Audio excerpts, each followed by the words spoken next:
হাদি শেষ, এবার next target হচ্ছে হাসনাত আব্দুল্লাহ। নেক্সট টার্গেট কালাফাটা হাসনাত আব্দুল্লাহ। কোথা থেকে কি হয়ে যাবে কেউই বলতে পারে না। হাদিকে শেষ করে তারা মিষ্টি বিতরণ করছে। সবকিছু মিস হলেও মিস হবে না টার্গেট। এক একটা রাজাকার মরবে আর 10 কেজি করে মিষ্টি দেওয়া হবে মসজিদের মিলাতে। হাদির মৃত্যুতে হাসছে একটি দল। সবে তো মাত্র শুরু হলো মেরা দোস্ত, আভি তো বহুত কুছ বাকি है। মাত্র নাকি একটি উইকেট পড়েছে, আস্তে আস্তে সকল উইকেট গুলো ফেলে দিবে তারা। ওসমান হাদির উইকেটটা পড়ে গেছে, থার্ড আম্পায়ারের সিদ্ধান্ত অপেক্ষা করতেছে। আমার তো মনে হয় আউট। হাদিকে শেষ করার জন্য পরিকল্পিত ঘটনার সাথে জড়িত একজন মহিলাও। দিল্লি না ঢাকা, দিল্লি না ঢাকা। এ বেটা নি বেটার তো কেরাদানি গুলি করে দিছে, এনে হাসপাতালে বয়ে বয়ে কওগা দিল্লি না ঢাকা।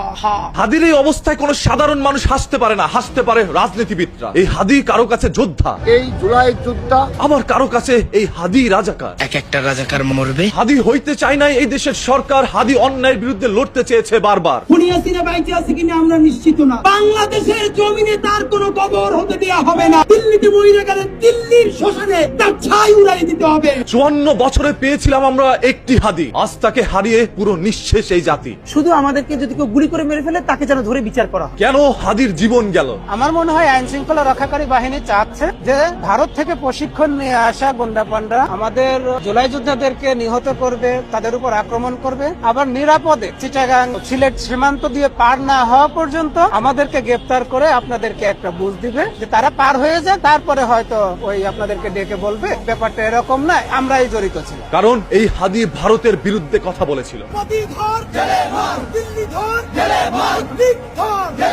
যারাই আলহামদুলিল্লাহ এই হালার ভিতরে সাইজ করছে। আগে ভিডিওটা চান। ওই সিনা তুই ধরা খাইয়া যাবি।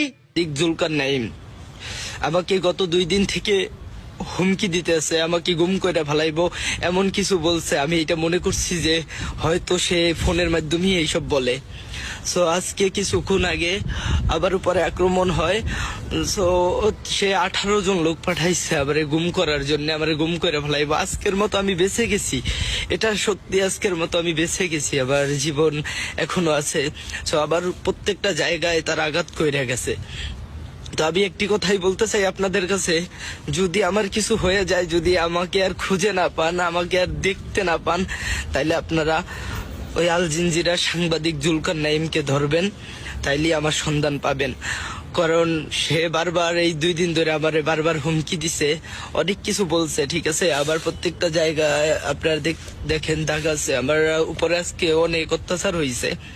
তো তারা 18 জন মানুষ ছিল আর আমি একলা ছিলাম। আমি এখনো বর্তমানে বাইরে আছি।